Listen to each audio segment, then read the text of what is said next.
हाँ जी प्यारे विद्यार्थियों दोस्तों सारिਆਂ ਦਾ ਸਾਡੇ ਚੈਨਲ ਉੱਤੇ ਸਵਾਗਤ ਕੀਤਾ ਜਾਂਦਾ ਹੈ।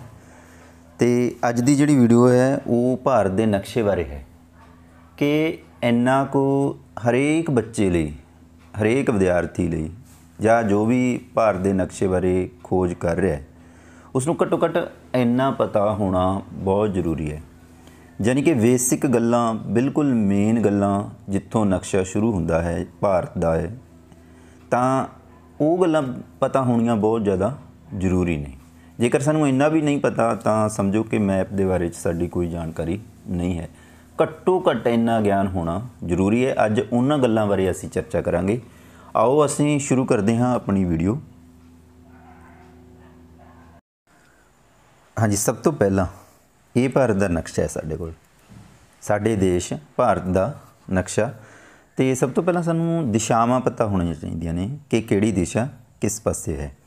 तो सब तो पहला असीं देखते हैं कि उत्तर उपरले पासे है, फिर नीचे है दक्षिण, इस तरफ है साढ़े कोले पूर्व, इस पासे साढ़े कोले पश्चिम। उत्तर दक्षिण पूर्व पश्चिम। फिर असीं एक चीज़ होर देखते हैं कि इस पासे उत्तर आ गया, इस पासे दक्षिण, फिर पूर्व ते पश्चिम। तो आ जिहड़ी दिशा है ये किहड़ी है? तो ये जिहड़ी दिशा है ये उत्तर पश्चिम, उत्तर पश्चिम। तो ये होगी उत्तर पूर्व, तो ये होगी दक्षिण पूर्व, तो ये होगी दक्षिण पश्चिम। तो इस तरीके दे नाल जिहड़ियां साडीआं ये दिशावां ने शुरू तो असी देख सकते हैं कि उत्तर दक्षिण पूर्व पश्चिम, और इस हिसाब नाल उत्तर पश्चिम, उत्तर पूर्व, दक्षिण पूर्व ते दक्षिण पश्चिम। उस तो बाद सानू पता होना चाहिए है कि साडे इर्द गिर्द आले दुआले भारत के नक्शे की की चीज़ है। देखो सब तो पहला असी देख सकते हैं कि इस पासे हिंद महासागर है, हिंद महासागर। तो फिर जो आ दिस रहे ने ये है साढ़े कोले लक्षद्वीप भारत, और जो आ दिस रहे ने ये साढ़े कोले है अंडेमान निकोबार द्वीप समूह। ये अंडेमान निकोबार द्वीप समूह तो ये लक्षद्वीप भारत, ये दोने भारत का हिस्सा ने। यानी कि साढ़े द्वीप ने जिहड़े समुंदर दे विच हैगे ने। और जो इस तरफ आ जिहड़ा पानी है इत्थे ये है अरब सागर, और इत्थे है साढ़े कोले बंगाल दी खाड़ी। तो इस तरीके नाल असीं देख सकते हाँ कि साढ़े कोले ये चीज़ां भी सानू पता होनी चाहिए ने। हिंद महासागर, अरब सागर, बंगाल दी खाड़ी, और आ है अंडेमान निकोबार द्वीप समूह, और ये है लक्षद्वीप भारत। उस तो बाद सानू साढ़े गुआढ़ी देशों का भी पता होना चाहिए है। देखो ये साढ़े कोल है पाकिस्तान, इस पासे पाकिस्तान, और उस तो उपर अफगानिस्तान। फिर इत्थे जो साढ़े कोल है चीन, फिर है नेपाल, भूटान, बंगलादेश, म्यांमार, बर्मा, और इत्थों थोड़ा इस तरह जाके इत्थे है श्रीलंका। तो इस तरह ये साढ़े है ने गुआढ़ी देश। उस तो बाद गल आती है साढ़े धरातल की। भारत का धरातल किहो जिहा है, कित्थे पहाड़ ने, कित्थे रेगिस्तान है, जां कित्थे मैदान ने, वो भी सानू पता होना चाहिए है। तो सब तो पहला असीं गल करते हाँ जो आ जिहड़ी पट्टी हैगी है उपर उपर, तो इत्थे पहाड़ ने, हिमालयी पर्वत खेतर है ये सारा, इत्थे हिमालय के पहाड़ ने। तो उस तो बाद जिहड़ी पट्टी नीचे आ गई आ वाली ये है मैदानी पट्टी। यानी कि इत्थे मैदान ने, गंगा के मैदान हो गए, जमुना के मैदान हो गए, जा कह लो भी इत्थे इत्थों का जिहड़ी धरती है वो बहुत ज़्यादा उपजाऊ है। उस तो बाद जिहड़ा ये पार्ट है ये साढ़े कोले आ गया रेगिस्तान मारूथल, और फिर साढ़े कोले जो आ भाग है किनारे वाला इनू असीं इस वाले पासे नूं पूर्वी तटवर्ती मैदान कहने आ, तो इन्हों असीं पश्चिमी तटवर्ती कहने आ, क्योंकि इधरले पासे पश्चिम है, इधरले पासे पूर्व है। तो ये पूर्वी तटवर्ती मैदान, तो इधर जिहड़े हैगे ने पश्चिमी तटवर्ती मैदान। ਤਾਂ ਇਹ ਹੋ ਗਏ। ਤੇ ਇਸ ਵਿਚਕਾਰ ਦਾ ਜੋ ਇੰਨਾ ਕੁ ਖੇਤਰ ਹੈ ਇਹ ਸਾਡੇ ਕੋਲੇ ਹੋ ਗਿਆ ਪਠਾਰੀ ਭਾਗ। ਪਠਾਰ ਜਾਣੀ ਕਿ ਜਿੱਥੇ ਜਿਹੜੀ ਜਿੱਥੋਂ ਦੀ ਭੂਮੀ ਹੈ ਜਿਹੜੀ ਬੜੀ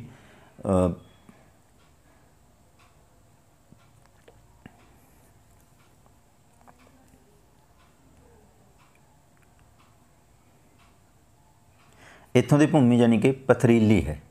ਪਥਰੀਲੀ ਭੂਮੀ ਨੂੰ ਹੀ ਅਸੀਂ ਪਠਾਰ ਕਹਿੰਦੇ ਹਾਂ। ਤਾਂ ਇਸ ਤਰੀਕੇ ਦੇ ਨਾਲ ਜੇ ਸਾਨੂੰ ਪਤਾ ਹੁੰਦਾ ਹੈ ਕਿ ਕਿੱਥੇ ਪਹਾੜ ਨੇ, ਕਿੱਥੇ ਰੇਗਿਸਤਾਨ ਹੈ, ਕਿੱਥੇ ਪਠਾਰੀ ਹੈ, ਅਤੇ ਕਿੱਥੇ ਕਿਹੜੇ ਅਸੀਂ ਕਿਨਾਰੇ ਜਿਨ੍ਹਾਂ ਨੂੰ ਕਹਿੰਦੇ ਹਾਂ ਤੱਟਵਰਤੀ ਮੈਦਾਨ ਨੇ, ਤਾਂ ਸਾਨੂੰ ਬਹੁਤ ਸਾਰੀਆਂ ਗੱਲਾਂ ਨੇ ਜਿਹੜੀਆਂ ਇਹਨਾਂ ਨਾਲ ਜੁੜੀਆਂ ਹੁੰਦੀਆਂ ਨੇ, ਉਹਨਾਂ ਬਾਰੇ ਸਾਨੂੰ ਪਤਾ ਲੱਗ ਜਾਂਦਾ ਹੈ। ਜਿਵੇਂ ਸਾਨੂੰ ਕੋਈ ਫਸਲਾਂ ਬਾਰੇ ਹੈ ਤਾਂ ਵੀ ਸਾਨੂੰ ਇੱਥੋਂ ਪਤਾ ਲੱਗ ਜੂਗਾ ਕਿ ਕਿਹੜੀ ਫਸਲ ਕਿੱਥੇ ਹੋ ਸਕਦੀ ਹੈ, ਕਿਉਂਕਿ ਸਾਨੂੰ ਫਸਲ ਦੀਆਂ ਜਿਹੜੀਆਂ ਰਿਕੁਆਇਰਮੈਂਟਸ ਪਤਾ ਹੁੰਦੀਆਂ ਨੇ ਕਿ ਇਹ ਫਸਲ ਕਿਸ ਤਰ੍ਹਾਂ ਦੇ ਖੇਤਰ ਦੇ ਵਿੱਚ ਜਾਂ ਕਿਸ ਤਰ੍ਹਾਂ ਦੇ ਭੂਮੀ ਦੇ ਵਿੱਚ ਹੋ ਸਕਦੀ ਹੈ। ਉਸੇ ਤਰ੍ਹਾਂ ਸਾਨੂੰ ਮਿੱਟੀਆਂ ਬਾਰੇ ਵੀ ਪਤਾ ਲੱਗ ਜਾਂਦਾ ਹੈ ਕਿ ਇਹ ਪਰਬਤੀ ਮਿੱਟੀ ਹੈ, ਇਹ ਕਿੱਥੇ ਹੋ ਸਕਦੀ ਹੈ, ਮਾਰੂਥਲੀ ਮਿੱਟੀ ਕਿੱਥੇ ਹੋ ਸਕਦੀ ਹੈ। ਇਸ ਨਾਲ ਜਿਹੜਾ ਰਿਲੇਟਡ ਹੈ ਬਹੁਤ ਸਾਰਾ ਜਿਹੜਾ ਪ੍ਰਸ਼ਨ ਨੇ ਜਾਂ ਕੁਐਸਚਨ ਨੇ ਉਹਨਾਂ ਦੇ ਆਨਸਰ ਸਾਨੂੰ ਮਿਲ ਸਕਦੇ ਨੇ ਜੇਕਰ ਸਾਨੂੰ ਅੰਡਰਸਟੈਂਡਿੰਗ ਹੁੰਦੀ ਹੈ ਇਸ ਦੀ। ਇਸ ਤੋਂ ਬਾਅਦ ਸਾਡੇ ਜਿਹੜੇ ਭਾਰਤ ਹੈ ਉਸ ਦਾ ਜਿਹੜਾ ਰਾਜਨੀਤਿਕ ਜੇਕਰ ਵੰਡ ਦੇਖੀਏ ਤਾਂ ਸਾਡੇ ਕੋਲ 28 ਰਾਜ ਨੇ ਸਾਡੇ ਟੋਟਲ, ਔਰ 8 ਜਿਹੜੇ ਹੈਗੇ ਨੇ ਉਹ ਸਾਡੇ ਕੋਲ ਕੇਂਦਰ ਸ਼ਾਸਿਤ ਪ੍ਰਦੇਸ਼ ਨੇ। ਉਹਨਾਂ ਬਾਰੇ ਵੀ ਸਾਨੂੰ ਪਤਾ ਹੋਣਾ ਚਾਹੀਦਾ ਹੈ ਕਿ ਕਿਹੜਾ ਕੇਂਦਰ ਸ਼ਾਸਿਤ ਪ੍ਰਦੇਸ਼ ਕਿੱਥੇ ਹੈ ਅਤੇ ਕਿਹੜਾ ਰਾਜ ਕਿੱਥੇ ਹੈ। ਇਸ ਤੋਂ ਇਲਾਵਾ ਇਹ ਕੁਝ ਮਹੱਤਵਪੂਰਨ ਸਾਡੇ ਕੋਲ ਸ਼ਹਿਰ ਜਾਂ ਰਾਜਧਾਨੀ ਨਗਰ ਨੇ, ਉਹਨਾਂ ਬਾਰੇ ਵੀ ਸਾਨੂੰ ਪਤਾ ਹੋਣਾ ਚਾਹੀਦਾ ਹੈ। ਜਿਵੇਂ ਸਭ ਤੋਂ ਪਹਿਲਾਂ ਸਾਨੂੰ ਦਿੱਲੀ ਹੈ ਜੋ ਉਹ ਕਿੱਥੇ ਹੈ। ਦੇਖੋ ਉੱਪਰੋਂ ਅਸੀਂ ਇਸ ਤਰ੍ਹਾਂ ਆਈਏ ਔਰ ਇਸ ਤਰ੍ਹਾਂ ਇੱਥੇ ਜਾਈਏ ਤਾਂ ਇੱਥੇ ਜਿਹੜਾ ਹੈਗਾ ਪੁਆਇੰਟ ਹੈ ਉਹ ਸਾਡੇ ਕੋਲ ਸਾਡੀ ਰਾਜਧਾਨੀ ਦਿੱਲੀ ਹੈ, ਭਾਰਤ ਦੀ ਰਾਜਧਾਨੀ ਦਿੱਲੀ ਹੈ। ਔਰ ਦਿੱਲੀ ਤੋਂ ਇਲਾਵਾ ਆ ਜੋ ਹੈਗਾ ਸਾਡੇ ਕੋਲ ਇੱਥੇ ਸਾਡੇ ਕੋਲ ਮੁੰਬਈ ਹੈ ਜੋ ਕਿ ਬੜੀ ਪ੍ਰਸਿੱਧ ਸ਼ਹਿਰ ਹੈ। ਅਤੇ ਇੱਥੇ ਸਾਡੇ ਕੋਲ ਹੈਗਾ ਚੇਨਈ ਹੈ। ਅਤੇ ਇਹ ਚੀਜ਼ਾਂ ਸਾਨੂੰ ਪਤਾ ਹੋਣੀਆਂ ਬਹੁਤ ਜ਼ਰੂਰੀ ਨੇ। ਵੈਸੇ ਤਾਂ 28 ਰਾਜ ਔਰ ਰਾਜਧਾਨੀਆਂ ਵੀ ਪਤਾ ਹੋਣਾ ਚਾਹੀਦਾ ਹੈ, ਮਹੱਤਵਪੂਰਨ ਸ਼ਹਿਰ, ਪਰ ਇਹ ਕੁਛ ਜ਼ਿਆਦਾ ਮਹੱਤਵਪੂਰਨ ਹੈਗੇ ਨੇ ਅਤੇ ਇਹਨਾਂ ਬਾਰੇ ਵੀ ਸਾਨੂੰ ਨੌਲੇਜ ਹੋਣੀ ਚਾਹੀਦੀ ਹੈ। ਇਹ ਸਾਡੇ ਕੋਲ ਜੋ ਹੈਗਾ ਚੇਨਈ ਹੈ ਅਤੇ ਇਹ ਮੁੰਬਈ ਹੈ ਅਤੇ ਇੱਥੇ ਦਿੱਲੀ ਹੈ।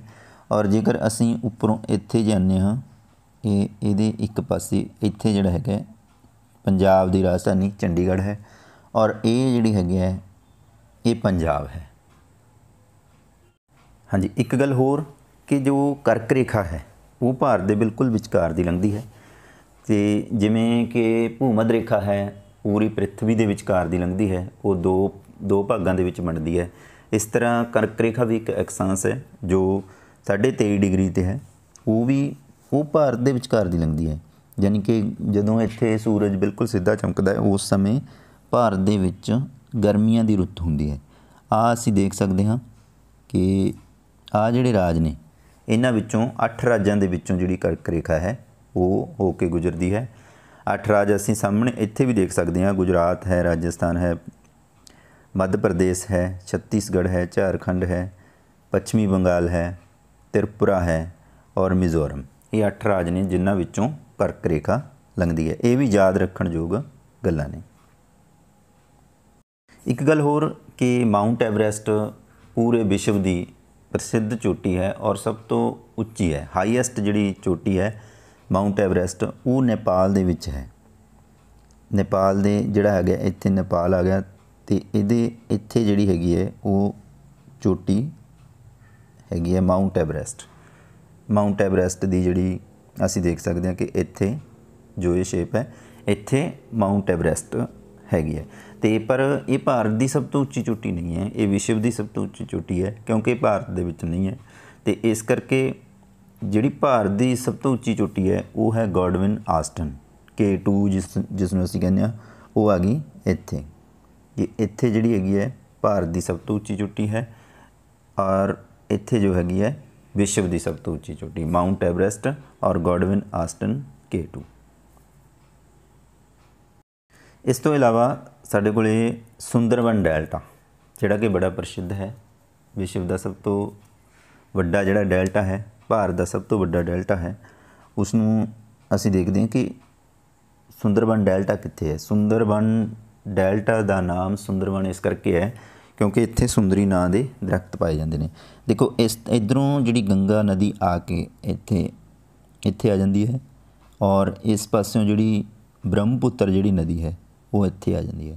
ਦੋਨੇ ਇੱਥੇ ਮਿਲ ਕੇ ਜਿਹੜਾ ਪੱਛਮੀ ਬੰਗਾਲ ਦੇ ਵਿੱਚ ਸੁੰਦਰਬਨ ਡੈਲਟੇ ਦਾ ਨਿਰਮਾਣ ਕਰਦੀਆਂ ਨੇ। ਤਾਂ ਇੱਥੇ ਜਿਹੜਾ ਹੈਗਾ ਸੁੰਦਰਬਨ ਡੈਲਟਾ ਹੈ, ਇਸ ਨੂੰ ਅਸੀਂ ਸੁੰਦਰਬਨ ਡੈਲਟਾ ਕਹਿੰਦੇ ਹਾਂ, ਜਿਹੜਾ ਕਿ ਗੰਗਾ ਨਦੀ ਔਰ ਬ੍ਰਹਮਪੁੱਤਰ ਨਦੀ ਦੇ ਸੁਮੇਲ ਤੋਂ ਬਣਿਆ ਹੈ। ਜਦੋਂ ਇੱਥੇ ਆ ਕੇ ਨਦੀਆਂ ਜਿਹੜੀ ਹੈਗੀ ਨੇ ਬੰਗਾਲ ਦੀ ਖਾੜੀ ਦੇ ਵਿੱਚ ਗਿਰਦੀਆਂ ਨੇ, ਉਸ ਤੋਂ ਪਹਿਲਾਂ ਡੈਲਟੇ ਦਾ ਨਿਰਮਾਣ ਕਰਦੀਆਂ ਨੇ, ਜਿਸ ਨੂੰ ਅਸੀਂ ਸੁੰਦਰਬਨ ਡੈਲਟਾ ਕਹਿੰਦੇ ਹਾਂ।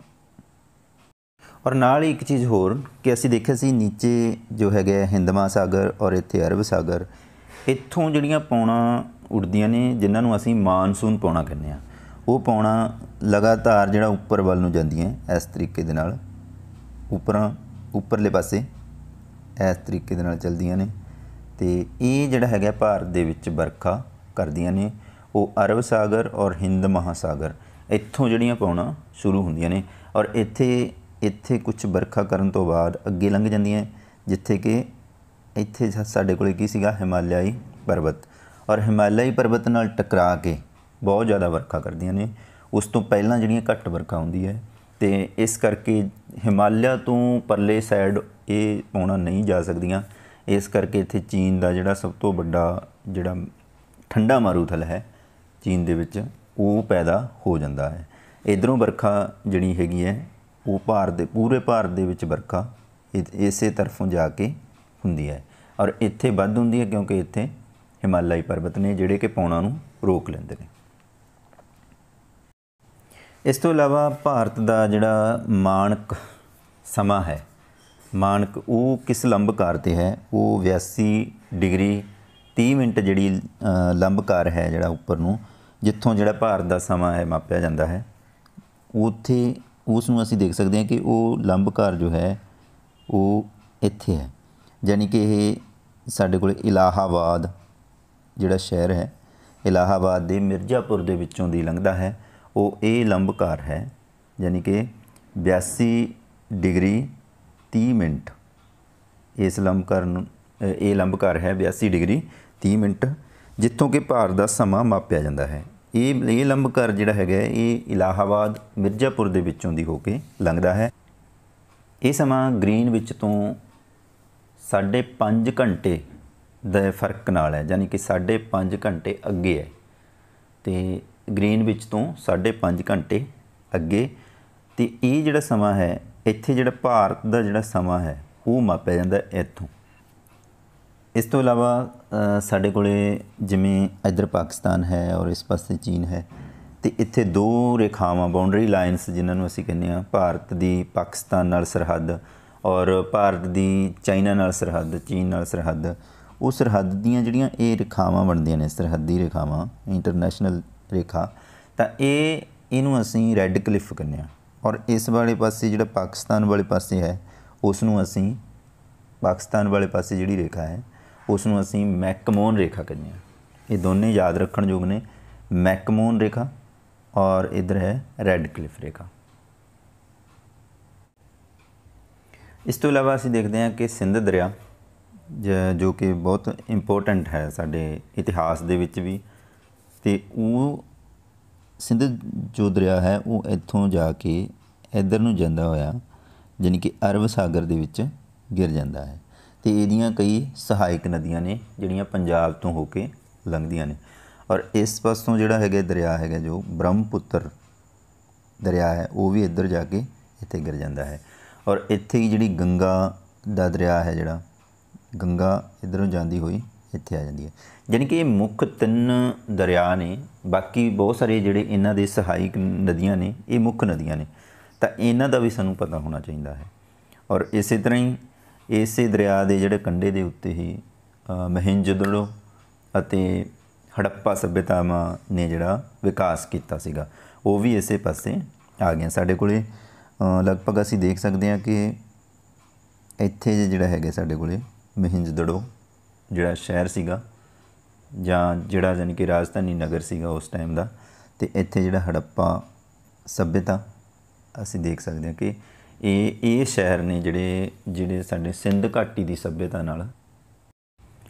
ਸੋ ਪਿਆਰੇ ਵਿਦਿਆਰਥੀਓ, ਇਹ ਉਹ ਗੱਲਾਂ ਸੀਗੀਆਂ ਜਾਂ ਉਹ ਤੱਥ ਸੀਗੇ ਜਿਨ੍ਹਾਂ ਬਾਰੇ ਸਾਨੂੰ ਪਤਾ ਹੋਣਾ ਬਹੁਤ ਜ਼ਿਆਦਾ ਜ਼ਰੂਰੀ ਹੈ ਕਿ ਇਹ ਤਾਂ ਘੱਟੋ ਘੱਟ ਹਰੇਕ ਵਿਦਿਆਰਥੀ ਨੂੰ ਪਤਾ ਹੋਣਾ ਚਾਹੀਦਾ ਹੈ, ਕਿਉਂਕਿ ਇਹ ਉਹ ਬੇਸਿਕ ਗੱਲਾਂ ਨੇ ਜਿਹੜੀਆਂ ਬਿਲਕੁਲ ਹਲਕੀਆਂ ਫੁਲਕੀਆਂ ਔਰ ਬੇਸਿਕ ਗੱਲਾਂ ਨੇ ਜਿਨ੍ਹਾਂ ਦੇ ਆਧਾਰ 'ਤੇ ਅੱਗੇ ਜਿਹੜੇ ਮੈਪ ਦੀ ਜਿਹੜੀ ਅਸੀਂ ਜਾਣਕਾਰੀ ਹੈ ਉਹ ਪ੍ਰਾਪਤ ਕਰਨੀ ਹੈ ਤਾਂ ਉਹ ਸਾਡੇ ਲਈ ਸੌਖੀ ਰਹੂਗੀ।